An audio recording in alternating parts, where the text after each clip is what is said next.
As you look at the raw numbers, Phoenix now up 2-0 as the series shifts to Milwaukee for Game 3.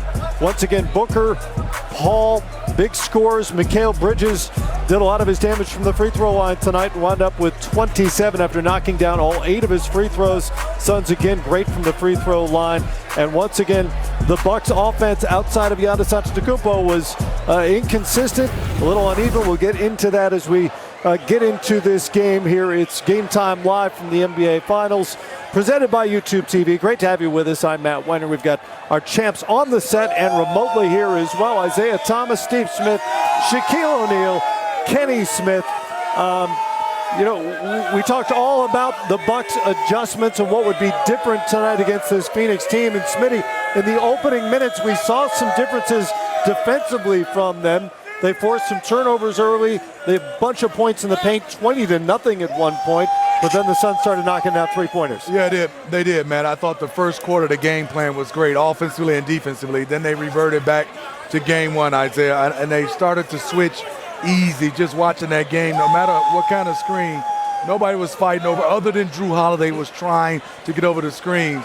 Brook Lopez got no touches in the paint. Drew Holiday posted up one time in that fourth quarter, Isaiah, and we both start smiling and going crazy. Just because you look at the game that's played, not that we're rooting for anybody, just want to see the game played the right way. Give the Phoenix Suns a lot of credit. They went to their bread and butter. They have better closers than the Milwaukee Bucks have in the fourth quarter. Absolutely, and when you talk about going to their bread and butter, Milwaukee didn't go to their bread and butter. Lopez, is a great post-up center, all-star post-up center. For the whole night, he's playing against smaller players, and when you need easy baskets in the finals, right, you got to go to those matchups. One, they help you score, but two, they get the opposing team in foul trouble. Holiday in the post against smaller players. It gets those smaller players in foul trouble, but it also gives you an opportunity to score the basket. I thought Milwaukee missed a great opportunity to win the game tonight by underutilizing those two players. Lopez got a post up in the second half, late in the third quarter, I think it was. He didn't score on it. He got one. And then he was removed from the game, and he looked a little frustrated. Shaq, what did you see tonight from both teams in this game too? I saw the expected versus the unexpected. You expect Devin Booker to get 31 points. You expect Chris Paul to get 23. But you do not expect Bridges to get 27 points. The others play well, and this is why I always marvel about the others. Isaiah, Kenny, and Steve know about this. When you have others that play exceptional, as Bridges did tonight, it becomes easier for your team to win. Now, for the Milwaukee side, you expect Giannis. Well, I expect Giannis to get 42 points. I do not expect Chris Middleton, who's a fabulous shooter, to get 11 points. I do not expect an aggressive Holiday to get 17 points.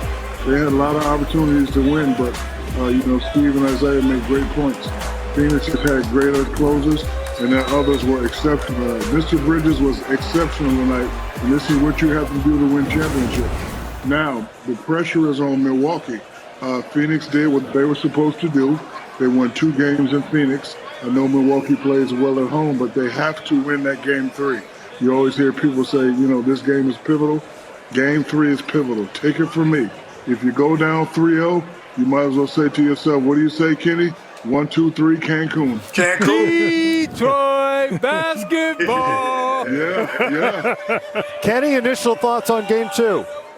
I just thought it was, from a Milwaukee standpoint, I thought it was a little bit uncharacteristic in the fact that they didn't look organized on the offensive end. At least we know what they're trying to do, but I think today we're not sure.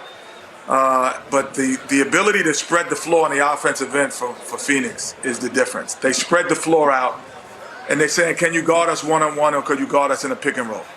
And at no point in this game did I ever say they're stopping it. I said, they missed some shots. They're not making the shots that you think they can make.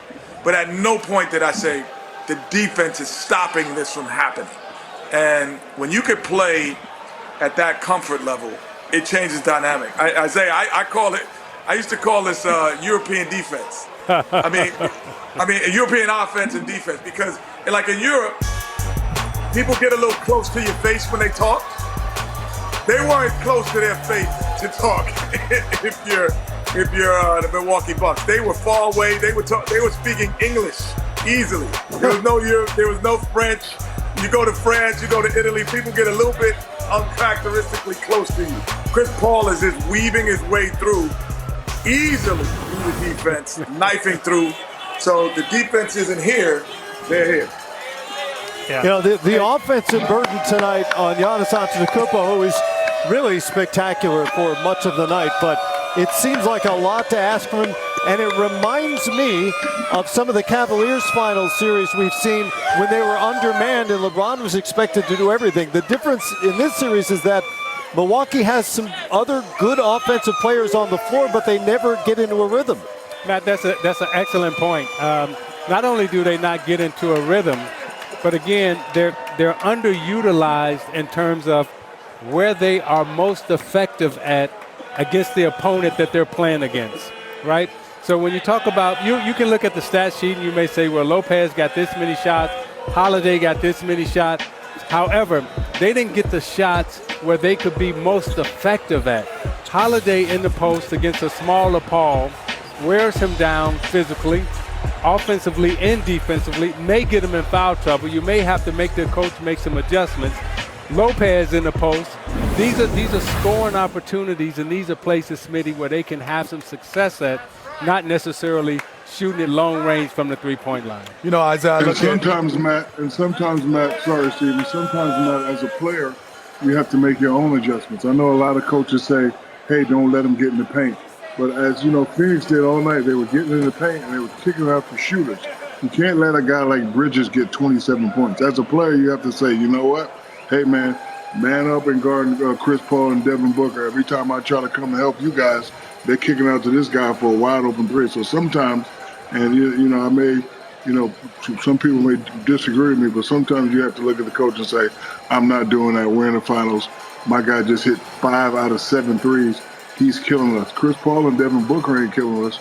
The others is killing us. So, Isaiah, you make a great point in adjustment. The coaches have to make adjustments, and sometimes as players, you have to say, you know what, I'm not doing that. Yeah, we did that a lot, Shaq. Me too. So did we. Me too. I look at it, Matt, also Kenny, Shaq, and Isaiah for Chris Middleton. Here's a guy right now, when you look at a two-guard that can score the basketball, in a finals, game 1, no free throw attempts, Isaiah, Kenny, and Shaq. Game 2, no free throw attempts. To Shaq's point, there's a time where you got to change up. You're going to have to get the ball and get into the paint, yes, force the action. And I think right now is him and Drew Holiday, yeah, like you said, they got shots, but they didn't go take shots. And I think the one thing for them is, yes, there's a game plan, but this is the finals. You got to revert to how you play basketball, what you see, what you feel. And for me to have Chris Middleton have no free throw attempts in 2 finals games, that's not going to get it done. Yeah, and again, Smitty, like, you know, Milwaukee's offense is predicated on them beating you off the dribble and trying to get to the basket. And again, we talked about penetration early, at the start of the show. Now, how do you penetrate the basketball? You can penetrate the basketball starting Middleton and Holiday in the post. Now they got it closer to the basket where they can make moves, get fouled, or possibly score. Holiday and Middleton combined were 12 of 37 from the field. Holiday's defense tonight was unbelievable. Yes. First against Chris Paul and then against a variety of other offensive How about players. Those 2 blocks? The block shots were amazing. One against DeAndre Ayton near with the 2 rim. hands. But offensively, Kenny, just no rhythm for those 2 stars. And I know it's been a while since Holiday's been an all-star, but he's an all-star. Chris Middleton, recent all-star. Brook Lopez, again, it's been a while, but he's been an all-star.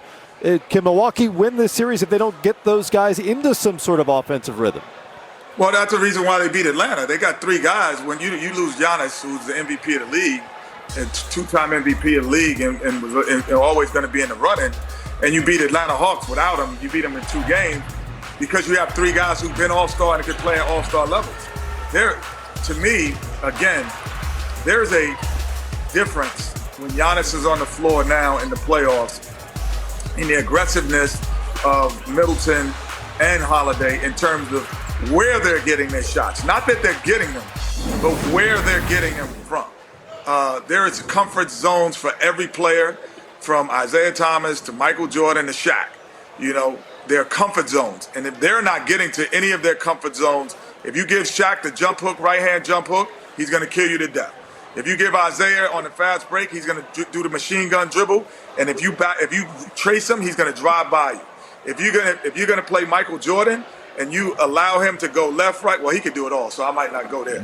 But everyone has comfort zones that they go to, and I just didn't think that Drew or Middleton went to their comfort zones. They just got shots up. They didn't get the shots that they were looking for. They just got shots up. And Kenny, for $1 million, what was the most exciting comfort zone move? For $1 million, if you answer it, I'll give you $1 million. No, for you? For any player. For any player. The best comfort move ever. Skyhook. No. Oh, you talking about the best? Yeah, He offered $1 million. I'm going to give it a shot. No, you're wrong. The skyhook is the best comfort move. You're wrong. It was called the Smitty. It was called the Smitty. It was called the Smitty. The best move ever. Okay, I'll go with that. Hey, Kenny, you missed that million. Kenny, you missed that million. Yeah. He wasn't paying it anyway, Smitty. He wasn't. Let's get down to Mike Budenholzer. His Bucks are now down 0-2, but headed back home for Game 3.